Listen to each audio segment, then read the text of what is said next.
The voicemail said my mother had already signed the papers. Not discussed them. Not reviewed them. Signed them. I was standing in the frozen food aisle holding a carton of soup when I heard my brother's voice say, "Dad didn't want to wait for you anymore." I remember staring at the frost gathering on the freezer doors while something cold moved through my chest much slower than panic. Stay with me for this one. Maybe grab coffee or something warm first. Because by the end of that week, my family stopped speaking to each other entirely. My name is Claire Bennett. I was 34 years old the winter my mother tried to erase my grandfather before he was even gone. It started 3 days before Christmas. The nursing home called me at 7:12 p.m. "Your grandfather keeps asking for you." That sentence alone wouldn't have scared me. What scared me was the second sentence. "He seems upset about strangers being inside his house." I left immediately. 3 hours from Boston to Blackwater Ridge. Snow lining the highway. My phone vibrating every 15 minutes with messages from my mother. "Where are you? Don't interfere. This has already been handled." That last line stayed with me. Handled. Like he was paperwork. Like his life had become an inconvenience requiring signatures. When I finally reached his property, there were lights on in every room. Too many lights. Cars in the driveway. 2 men carrying furniture through the front door. I stopped walking. One of them brushed past me carrying my grandfather's leather reading chair. The chair he used every morning for 40 years. "Excuse me," I said. The man looked confused. "We were told the estate sale started tonight." Estate sale. I felt my stomach drop so hard it physically hurt. My grandfather was still alive. And someone had already started selling his life. Inside the house, my mother stood beside the fireplace holding a clipboard. She looked at me once. Only once, then she said the sentence that changed everything. "You weren't supposed to come until tomorrow." And that was when I noticed the framed family photograph missing from the mantel. Not packed. Not wrapped. Gone. Like someone had already decided which memories were worth keeping. By midnight I would understand why. The first thing my grandfather asked me was whether they had taken the clock. Not the silver. Not the paintings. Not the money. The clock. An old walnut grandfather clock that hadn't worked properly since 1998. I found him upstairs in bed wearing his winter cardigan over hospital pajamas. The room smelled faintly like antiseptic and cedarwood. His oxygen machine hummed softly beside him. "Claire," he whispered. His voice cracked halfway through my name. I sat beside him and held his hand. "They're moving things," he said quietly. "I know." His fingers tightened around mine with surprising strength. They said I agreed. Downstairs I could hear my brother Ethan laughing with one of the movers. Normal laughter. The kind people use at dinner parties. That almost made it worse. Because nobody sounded guilty. Nobody sounded ashamed. My mother came upstairs 20 minutes later carrying a folder. Not even pretending anymore. "Dad needs rest," she said. Then she handed me the papers. Power of attorney. Property transfer authorization. Medical directives. All signed 2 weeks earlier. At least supposedly signed. I stared at the signature line. Something about it felt wrong immediately. Not because the signature was shaky. Because it wasn't. My grandfather's hands had trembled violently for almost a year. But the signature at the bottom was smooth. Confident. Too confident. I looked up slowly. When exactly did he sign these? My mother crossed her arms. "You think I forged them?" Interesting thing about guilt. Sometimes people answer questions nobody asked. Ethan walked into the room before I could respond. He leaned against the doorway casually. "Claire, don't do this." "Do what?" "Notice?" That's when I understood something important. They expected resistance. But they didn't expect investigation. My grandfather touched my sleeve gently. "They brought a lawyer," he whispered. "When?" "I don't remember." Then his eyes shifted toward the hallway. Fear. Actual fear. Not confusion. Not dementia. Fear. And suddenly the room felt different. Smaller. Sharper. Because old people forget things. But they rarely forget being cornered. That night, after everyone finally left, I searched the downstairs study alone. At 1:14 a.m., I found a receipt hidden inside the desk drawer. Payment issued to Morrison and Vale Estate Consultants. Date: 2 months earlier. 2 months. Meaning my family had started planning the liquidation of my grandfather's life, while he was still healthy enough to drive himself to breakfast. But that wasn't the worst part. The worst part was the handwritten note clipped behind the receipt. Make sure Claire doesn't see anything until after closing. Signed, Mom. I didn't sleep. Not even for 10 minutes. I sat in the kitchen drinking cold coffee while snow pressed softly against the windows. Around 4 a.m., my grandfather wandered downstairs wearing slippers and carrying a photograph. Me at 12 years old. Missing front tooth. Holding a fish almost bigger than my arms. You remember this? He asked. Yes. You cried because we threw it back. I laughed quietly, then stopped, because he remembered the exact details instantly. But earlier that evening my mother had described him to the movers as barely aware most days. That inconsistency sat in my chest like glass. At sunrise I drove to the county records office. Blackwater Ridge only had one clerk working Saturdays. A woman named Denise who still used reading glasses attached to a chain. I asked about recent filings involving my grandfather's property. She typed slowly, then frowned. That's strange. What? This transfer request was rejected. My heartbeat paused. Rejected why? Signature inconsistency. For one full second I forgot how to breathe. The county had flagged the signature themselves. Denise rotated the screen toward me. There it was. A formal rejection notice dated 11 days earlier. Reason: signature irregularity pending verification. And below that, resubmission scheduled Monday morning. Meaning my family knew the signature had already been questioned. And they tried again anyway. I copied everything. Every filing. Every timestamp. Every document number. By the time I returned to the house, my mother was waiting in the driveway. She looked furious. Not emotional. Not worried. Furious. Were you at the clerk's office? I didn't answer. She stepped closer. You are humiliating this family over paperwork. Paperwork. Funny word. People say it like documents are lifeless. But paperwork is memory. Intent. Proof. Sometimes it's the only honest thing left in a room full of liars. You tried filing forged transfer documents, I said calmly. Her face changed instantly. Tiny shift. But enough. You have no idea what you're talking about. I know the county rejected the signature. Ethan appeared behind her on the porch. He looked nervous now. Good. My mother lowered her voice. You need to stop before you destroy your grandfather's final months. There it was. The guilt strategy. Not, you're wrong. But, you're cruel for noticing. I walked past her into the house. And froze immediately. The dining room walls were bare. All the paintings removed, including the one my grandmother painted before she died. I turned slowly. Where are they? My mother answered too fast. Storage. My grandfather's voice drifted weakly from upstairs. No, they're not. Silence. Complete silence. Then he said something none of us were prepared for.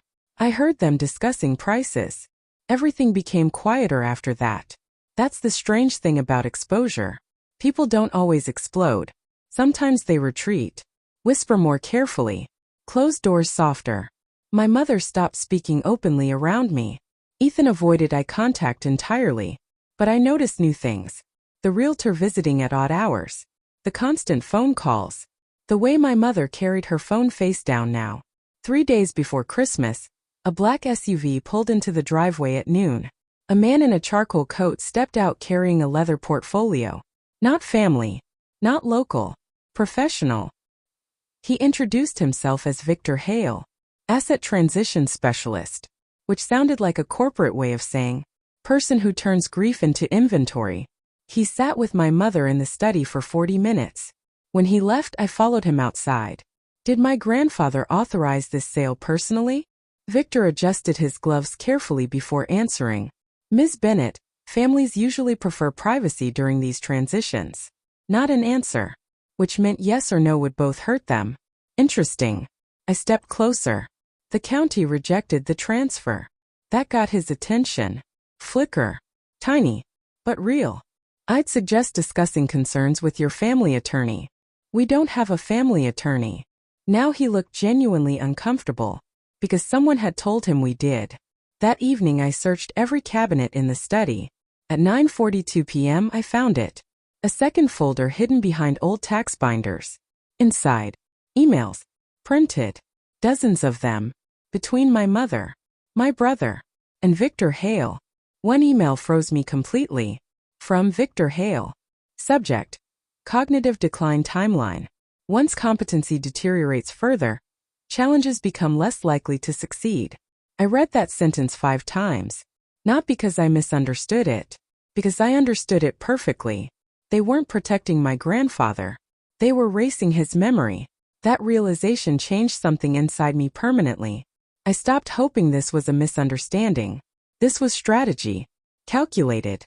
Patient. Deliberate. And suddenly every strange moment from the last 6 months snapped together. The canceled doctor appointments. The isolation. The way Ethan suddenly handled all the mail.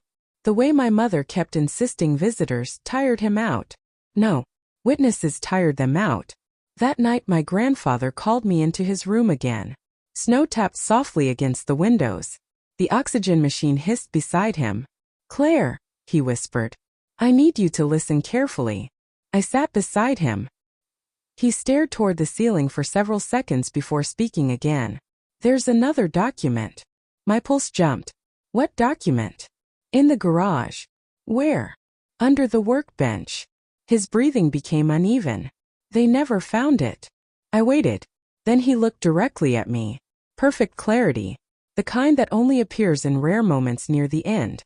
"I hid it after your grandmother died." "What is it?" His eyes filled slowly with tears. "The real will."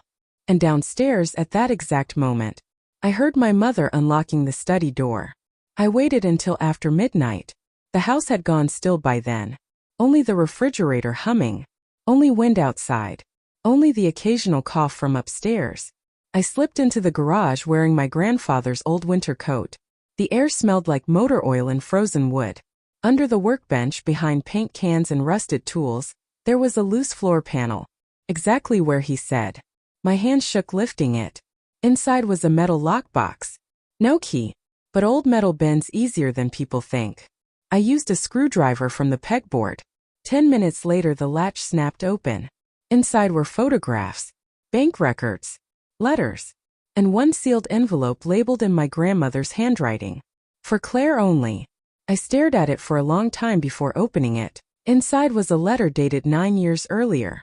"Claire, if you are reading this, then your grandfather trusted you enough to show you where we hid the truth." That sentence alone nearly stopped my heart.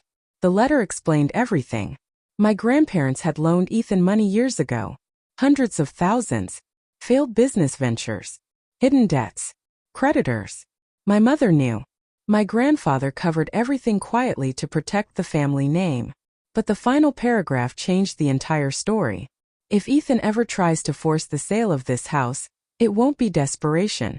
It will be repetition. I sat there frozen. Because suddenly this wasn't about medical care anymore.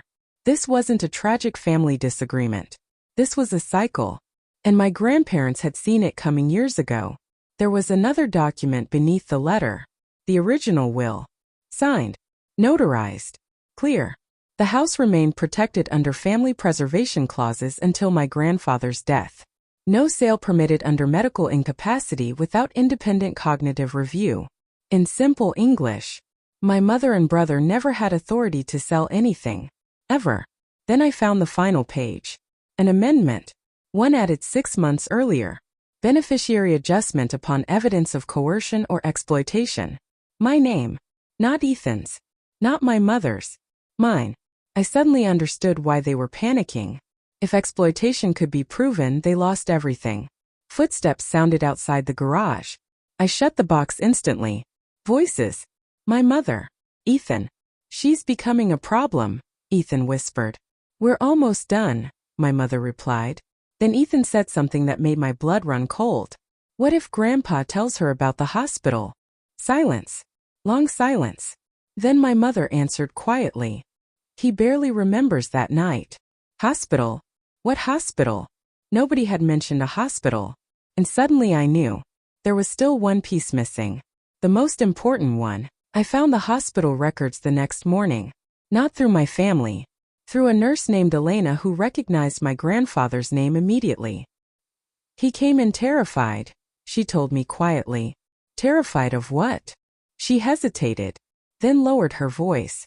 He kept saying his son was trying to make him sign things.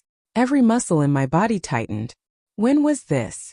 October 17th, 2 months earlier. The same week the transfer documents were created.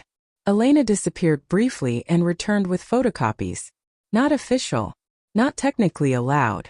But sometimes people break rules when they recognize cruelty. One notation was highlighted.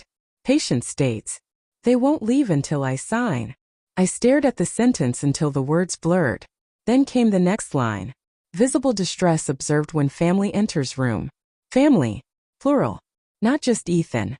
My mother too. I drove home shaking so badly I missed the driveway entirely. By the time I returned, Ethan was already waiting outside. You went digging again. Not a question. I stepped out of the car slowly. You cornered him in a hospital room. That's not what happened. But it happened.